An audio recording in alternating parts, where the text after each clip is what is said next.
نحمدہ ونصلی ونسلم علی رسولہ الکریم۔ قربانی سے متعلق بہت سارے مسائل لوگوں میں مشہور ہوئے ہیں اور وہ غلط مشہور ہوئے ہیں۔ نمبر ایک، بہت سارے لوگ یہ سمجھتے ہیں کہ ایک مسلمان پر مسلمان ہونے کی حیثیت سے 7 مرتبہ قربانی کرنا ضروری ہے۔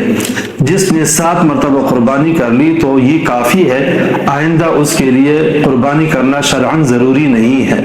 مگر یہ بات غلط ہے، اس لیے کہ اگر 7 مرتبہ قربانی کی ہے اور اس کے بعد بھی وہ بندہ صاحب نصاب ہے تو ہر سال اس کو قربانی کرنی ہوگی۔ چنانچہ جامع الترمذی میں عبداللہ بن عمر رضی اللہ تعالی عنہما کی روایت ہے، رسول اللہ صلی اللہ علیہ وسلم مدینہ منورہ میں 10 سال مقیم رہے اور آپ نے 10 سال قربانی کی ہے۔ دوسرا مسئلہ، بہت ساری خواتین صاحب نصاب ہوتی ہیں، ان کے پاس زیور، سونا، چاندی، نقدی وغیرہ ہوا کرتی ہے اور قربانی ان پہ واجب ہوتی ہے، مگر خواتین یہ سمجھتی ہیں کہ ہماری قربانی ہم پر واجب نہیں ہے بلکہ شوہروں پہ واجب ہے، اور وہ ان پہ زور دیتی ہیں کہ ہماری طرف سے قربانی کی جائے۔ شرعی لحاظ سے جو بندہ صاحب نصاب ہوتا ہے قربانی اس پہ فرض ہوتی ہے۔ اب زیور وغیرہ نقدی اگر بیوی کی ملکیت میں ہے تو بیوی پہ قربانی فرض ہے، شوہر پہ قربانی فرض نہیں ہے، لہٰذا یہ مسئلہ شرعاً ٹھیک نہیں ہے۔ تیسرا اہم مسئلہ، بہت سارے لوگ یہ سمجھتے ہیں کہ زکوٰۃ جس پر واجب ہے قربانی بھی اس پہ واجب ہے، جس پہ زکوٰۃ واجب نہ ہو تو قربانی بھی واجب نہیں ہوگی، مگر یہ مغالطہ ہے، اس لیے کہ زکوٰۃ کا نصاب اور ہے اور قربانی کا نصاب اور ہے۔ زکوٰۃ میں 4 چیزیں شمار ہو جاتی ہیں، سونا، چاندی، نقدی اور مال تجارت، جبکہ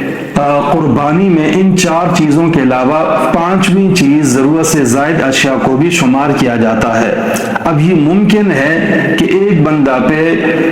زکوٰۃ واجب نہ ہو اس لیے کہ 4 چیزوں کا مجموعہ نصاب تک نہیں پہنچتا، لیکن قربانی واجب ہو جائے اس لیے کہ اس نے ضرورت سے زائد اشیاء کو بھی ملانا ہوتا ہے، لہٰذا یہ کہنا تو ٹھیک ہے کہ جس پہ زکوٰۃ فرض ہو اس پہ قربانی لازماً فرض ہوگی، لیکن یہ کہنا ٹھیک نہیں ہے کہ جس پہ زکوٰۃ فرض نہ ہو تو اس پہ قربانی بھی فرض نہ ہوگی، اس لیے ممکن ہے کہ زکوٰۃ تو فرض نہ ہو لیکن قربانی اس پہ فرض ہو جائے۔ چوتھا اہم مسئلہ یہ ہے کہ بہت سارے لوگ یہ سمجھتے ہیں کہ گھر کا سربراہ قربانی کر لے تو یہ سب کی طرف سے کافی ہے، لیکن یہ بات ٹھیک نہیں ہے، اس کی وضاحت میں الگ ایک کلپ میں کر چکا ہوں، لہٰذا یہ سمجھنا ٹھیک نہیں ہے، بلکہ مسئلہ یہ ہے کہ گھر میں اگر بہت سارے لوگ ہیں صاحب نصاب ہے تو سب پہ لازم ہے کہ وہ قربانی ادا کریں۔ 5واں اہم مسئلہ یہ ہے کہ بہت سارے لوگ یہ سمجھتے ہیں کہ قربانی زندگی میں ایک ہی مرتبہ فرض اور واجب ہے، جس نے ایک مرتبہ قربانی کر لی تو آئندہ اس پہ قربانی نہیں ہے اگرچہ وہ صاحب نصاب ہو، مگر یہ بات ٹھیک نہیں ہے۔ آپ صلی اللہ علیہ وسلم کی صحیح حدیث ہے، من کان لہ سعۃ ولم یضحی فلا یقربن مصلانا، جس کے پاس وسعت موجود ہے وہ قربانی نہ کرے تو وہ نماز عید پڑھنے بھی نہ آئے۔ اس سے معلوم ہوا کہ ہر سال صاحب نصاب پہ قربانی واجب ہے۔ ہاں، حج ایک عبادت ہے کہ جو زندگی میں ایک ہی مرتبہ فرض ہے، بار بار حج فرض نہیں ہوتا۔ اسی طرح بہت سارے لوگ یہ سمجھتے ہیں کہ گھر میں اگر کئی افراد ہیں تو وہ باری باری قربانی کر لیں تو ٹھیک ہے، ایک سال والد قربانی کر دے، دوسرے سال بیوی کرے، دوسرے سال ایک بیٹا کرے، پھر دوسرا بیٹا کرے، باری باری قربانی ہو تو یہی کافی ہے، لیکن یہ بات غلط ہے۔ اگر وہ سب صاحب نصاب ہیں تو ہر ایک کے لیے الگ الگ قربانی کرنا ضروری ہے۔ نمبر 7، بہت سارے لوگ یہ سمجھتے ہیں کہ قربانی اس پہ واجب ہوتی ہے جو شادی شدہ ہو، جس کی شادی نہیں ہوئی ہے اس پہ قربانی واجب نہیں ہے، حالانکہ یہ بات غلط ہے۔ شادی شدہ ہو یا غیر شادی شدہ ہو لیکن صاحب نصاب ہے یعنی اس کو دیکھا جائے گا، اگر وہ صاحب نصاب ہے تو اس پہ قربانی واجب ہے، خواہ شادی ہوئی ہو یا نہ ہوئی ہو، اور اگر وہ صاحب نصاب نہیں ہے تو بے شک وہ شادی شدہ ہو تب بھی اس پہ قربانی شرعاً واجب نہیں ہے۔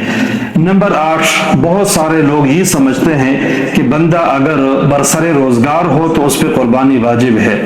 اور اگرچہ اس کے پاس نصاب کے بقدر مال نہ ہو، اور جو برسر روزگار نہیں ہے اس پہ قربانی واجب نہیں ہے اگرچہ صاحب نصاب ہو، یہ بات جو ہے وہ ٹھیک نہیں ہے، بلکہ شرعی لحاظ سے مسئلہ یہ ہے کہ صاحب نصاب ہو تو اس پہ قربانی ہے، خواہ روزگار ہو یا نہ ہو، اور اگر وہ صاحب نصاب نہیں ہے تو اس پہ قربانی شرعاً واجب نہیں ہے۔ نواں اہم مسئلہ یہ ہے کہ بہت سارے لوگ یہ سمجھتے ہیں کہ نابالغ اولاد کی طرف سے والدین پہ واجب ہے کہ قربانی ادا کریں، حالانکہ ایسا نہیں ہے، نابالغ اولاد کی طرف سے فطرانہ تو واجب ہوتا ہے لیکن قربانی شرعاً واجب نہیں ہوتی۔ اسی طرح 10واں مسئلہ یہ ہے کہ بہت سارے لوگ یہ سمجھتے ہیں کہ جانور میں دانتوں کا اعتبار ہے کہ وہ 2 دانت کا ہو تو قربانی ٹھیک ہے ورنہ ٹھیک نہیں ہے، لیکن یہ بات بھی صحیح نہیں ہے، جانور میں دانتوں کا اعتبار نہیں ہے بلکہ جانور میں عمر کے اعتبار سے اعتبار ہے، چنانچہ چھوٹا جانور 1 سال کا ہو اور گائے بھینس 2 سال کا ہونا چاہیے، اور جو اونٹ ہے سب سے بڑا جانور ہے تو یہ 5 سال کا ہونا چاہیے، اور عمر سے مراد بھی اسلامی تاریخ کے اعتبار سے عمر ہے، انگریزی مراد نہیں ہے، لہٰذا عمر اگر پوری ہو اگرچہ اس کے دان پورے نہ ہوں تو اس کی قربانی کرنا بالکل ٹھیک ہے۔